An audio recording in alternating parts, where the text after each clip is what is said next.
이 시간 사도신경 하심으로 주일 오후 예배를 하나님 앞에 드리겠습니다.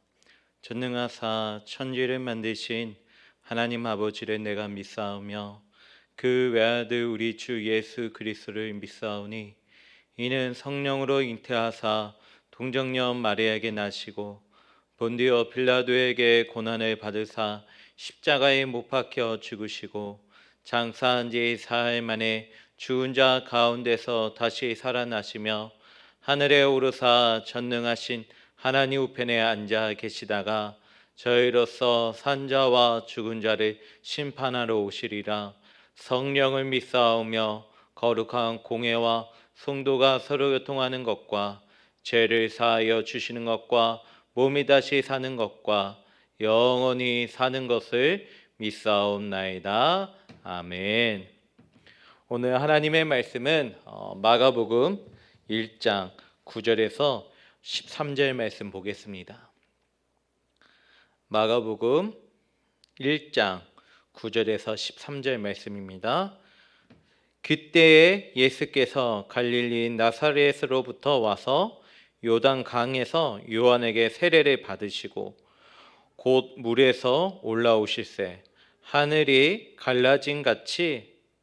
갈라짐과 성령이 비둘기같이 자기에게 내려오심을 보시더니 하늘로부터 소리가 나기를 너는 내 사랑하는 아들이라 내가 너를 기뻐하노라 하시니라.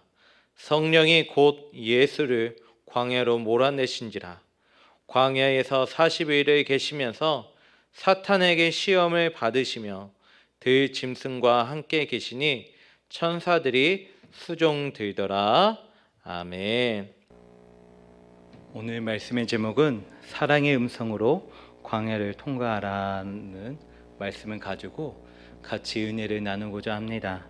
오늘 본문에는 예수님이 요한에게 세례를 받으시는 장면과 광야에서 사탄에게 시험을 받으시는 장면이 기록되어 있습니다. 예수님은 나사렛에서 요단강까지 내려와 요한에게 세례를 받으십니다. 예수님이 요한에게 세례를 받았다고 했을 때 우리는 이런 질문을 던지지 않을 수 없습니다. 회개에 이르게 한다는 요한의 세례를, 죄사함을 받게 한다는 요한의 세례를 과연 죄가 없으신 예수님이 왜 받으셨을까? 이에 대하여 몇 가지로 해석할 수 있습니다. 먼저 메시아 사역을 감당하는 신호탄으로서 세례로 이해할 수 있습니다.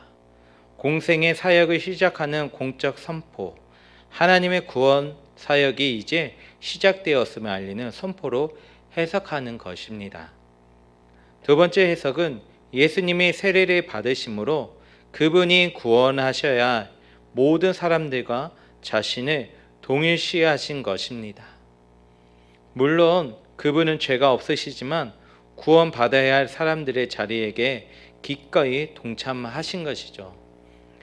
내가 담당해야 할 자리에, 내가 서 있어야 할 그 자리에 그분이 기꺼이 서 계심으로 무죄하신 주님이 죄인인 우리와 같이 되심을 보여준 것입니다.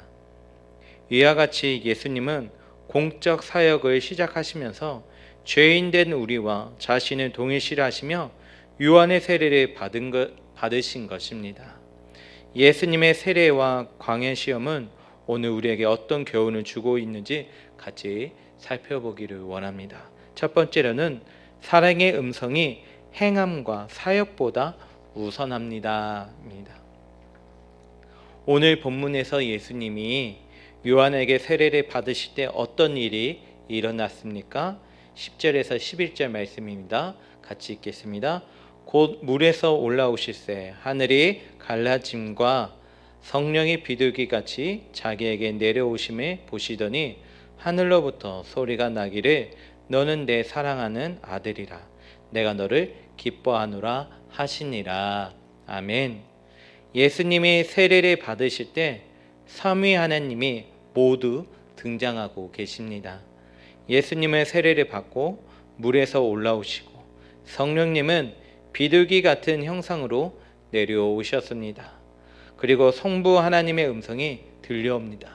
내 사랑하는 아들아, 딸아, 내가 너를 기뻐한다 라고 말하고 있는 것입니다. 예수님은 아직 어떤 위대한 구원의 성취를 이루신 것이 아닙니다. 놀라운 이적과 기사를 행하시지 않았습니다. 그런데 공생의 사역을 시작하시기 전에 하나님의 사랑 음성과 선포가 먼저 등장하고 있습니다. 여러분, 이것은 매우 중요한 부분입니다. 우리의 성취, 우리의 자격, 우리의 어떠함 때문에 하나님께서 우리를 사랑하시는 것이 아니라는 것입니다. 우리가 사역을 하며 이룬 성취, 우리의 삶에서 맺는 어떠한 열매와 상관없이 하나님은 우리에게 이렇게 말씀하십니다. 너는 내 사랑하는 자다. 너는 내 아들, 딸이야. 내가 너를 기뻐한다 라고 말하고 있습니다. 그러면 우리는 이렇게 말할 것입니다. 하나님, 저는 아무것도 해드리는 것이 없는데요. 당신의 사랑을 받을 만한 자격이 전혀 없는데요. 여러분, 기억하십시오.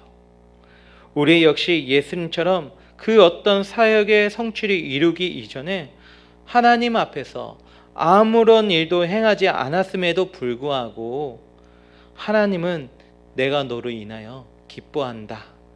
내가 너를 정말 사랑한다. 너는 내 사랑하는 아들이고 딸이다 라고 말씀합니다. 왜 그럴까요?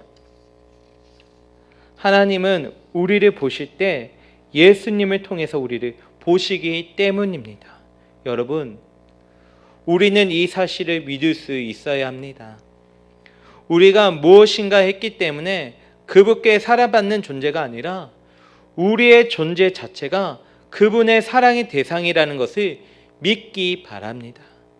행함이 아니라 존재가 우선합니다. 이러한 관점 없이 하나님 앞에서 자꾸 무언가를 하려는 것은 헌신도 충성도 아닙니다. 그것은 오히려 믿음이 없는 것입니다. 사랑하는 여러분, 그분의 사랑의 선포로 있는 그대로 받아들이는 것이 믿음이요 영성입니다. 하나님이 선포하시는 말씀을 그대로 인정하는 것이 믿음입니다. 스바냐 3장을 통해 하나님은 이렇게 말씀하십니다. 그가 너로 말미암아 기쁨을 이기지 못하시며 너를 잠잠히 사랑하시며 너로 말미암아 즐거이 부르며 기뻐하시리라. 아멘. 이 말씀이 오늘 나에게 속삭이시는 주님의 음성인 줄로 믿고 우리가 어떠하든 그것을 뛰어넘어 사랑하시는 위대한 하나님의 사랑을 경험하는 우리 모두가 되기 주님의 이름으로 축복합니다. 두 번째로는 광야는 하나님을 만나는 특별한 장소입니다. 오늘 본문 12절 13절입니다.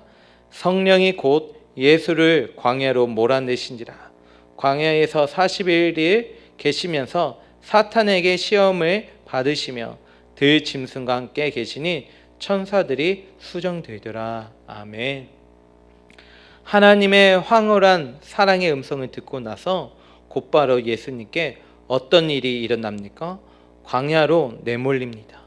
12절에 성령이 곧이라고 했습니다. 이것은 예수님의 의도하신 사항이 아닙니다. 성령이 몰아가신 상이라고 했습니다. 그러니 이 중심에는 무엇이 있습니까? 하나님의 계획이 있습니다. 여러분, 광야는 화려함과 평안함이 있는 장소가 아닙니다. 황량하고 처량한 장소이고 두려움과 공포를 쉽게 느낄 수 있는 장소입니다. 그래서 광야를 좋아할 사람은 아무도 없습니다. 누구에게나 언제나 광야는 버겁고 두려운 곳입니다. 그런데 하나님은 이 광야에서 특별한 일을 계획하고 계십니다. 지금 예수님이 뭔가 실수하셔서 광야로 내몰린 것이 아닙니다. 사랑하는 성도 여러분, 우리도 인생 중에 이러한 광야를 만난다면 그것은 우리가 무언가 실수를 해서 광야로 간 것이 아닙니다. 우리가 잘못해서 그 대가가 광야인 것이 아니라 하나님이 우리를 향해 계획하시고 이루고자 하는 무언가가 있다는 사실을 반드시 기억해야 합니다. 그래서 광야를 다 막아주지 않으시고 우리 인생에 허용하시는 것입니다. 그러한 광야는 우리에게 특별한 장소가 됩니다. 왜냐하면 그곳에서 특별한 확신을 배우기 때문입니다. 여러분, 사람은 모든 것이 평안하고 안락할 때는 사랑의 감동을 잘 느끼지 못합니다. 삶이 편안하면 하나님이 널 사랑하셔 별로 감동을 느끼지 못할 때가 있습니다. 그런데 광야에서는 어떻습니까? 하나님이 널 사랑하셔. 이 한마디가 확성기에서 나오는 음성처럼 들립니다. 평소에는 아무런 위로도 감동도 없었는데 광야에서는 이 한마디에 눈물이 주르르 흐르는 것입니다. 이전에 무감각하게 들은 그분의 사랑 고백이 광야라는 시간과 장소에 들어가게 되면 학식 가운데 붙들면 확인하게 되는 음성이라는 것입니다. 그런 의미에서 특별한 확신을 배우는 시간이 바로 광야입니다. 그리고 광야는 또한 특별한 관계를 만드는 장소가 됩니다. 왜냐하면 광야는 하나님을 의지할 수밖에 없는 장소이기 때문에 다른 것을 보고자 해도 볼 수가 없는 곳, 광야에는 내가 즐기고 붙들 만한 것이 아무것도 없습니다. 광야에서 버티는 방법은 오직 하나, 하나님만을 의지하는 것입니다. 하나님만 의지해야 물이 나오고 만나가 나오고 고기도 나오는 것이 바로 광야입니다. 그러므로 광야에서는 하나님과 특별한 관계가 맺어집니다. 그리고 광야를 통해 하나님과 특별한 관계를 맺고 있다면 그 광야는 결코 비참한 자리가 아닌 것입니다. 말씀을 정리하고자 합니다. 사랑하는 성도 여러분, 우리 인생에 오고 가는 광야는 유혹의 자리를 떠나 하나님을 묵상하는 자리에 서는 것입니다. 광야는 문자로만 마주 대하던 하나님의 말씀이 비로소 우리 삶에 부딪히게 되는 자리요, 레마의 말씀을 경험하는 자리인 것입니다.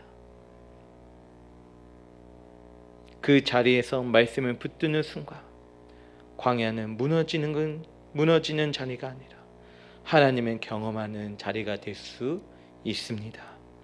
우리 가운데 광야를 피해 갈 수 있는 인생은 아무도 없습니다. 그 시간이 비록 혹독하고 두려운 시간일지라도 광야에서만 할 수 있는 특별한 경험이 분명히 있습니다. 혹시 이 자리에 광야의 한복판에 서 있는 성도님이 있다면 하나님을 더 신뢰하고 그분의 사랑을 확신하는 시간으로 그분과 더욱더 친밀하게 관계를 맺는 시간으로 삼을 수 있기를 바랍니다. 세상의 소리에 흔들릴 때 하늘에서 들려오는 특별한 소리를 기억할 수 있기를 바랍니다. 너는 내 사랑하는 자다. 내가 너를 기뻐한다. 나 사랑의 선언을 붙잡고 광야를 힘있게 통과하는 우리 모두가 되기를 주님의 이름으로 축원합니다. 아멘. 기도하겠습니다. 하나님 아버지, 감사합니다. 오늘 우리 인생에 오고 가는 광야는 유혹의 자리를 떠남으로 하나님을 묵상하는 자리에 서게 하여 주시길 원합니다. 오늘 우리의 삶이 말씀을 붙드는 그 순간마다 광야에서 무너지는 자리가 아니라 하나님을 경험하는 자리로 가게 하여 주시옵소서. 예수님의 이름으로 기도드립나이다. 아멘. 하늘에 계신 우리 아버지여, 이름이 거룩히 여김을 받으시오며 나라에 임하오시며 뜻이 하늘에서 이루어진 같이 땅에서도 이루어지이다. 오늘날 우리에게 이러한 양식을 주옵시고 우리가 우리에게 죄인자를 사하여 준 것 같이 우리의 죄를 사하여 주옵시고 우리를 시험에 들게 하지 마옵시고 다만 악에서 구하옵소서. 나라와 권세와 영광이 아버지께 영원히 있사옵나이다. 아멘.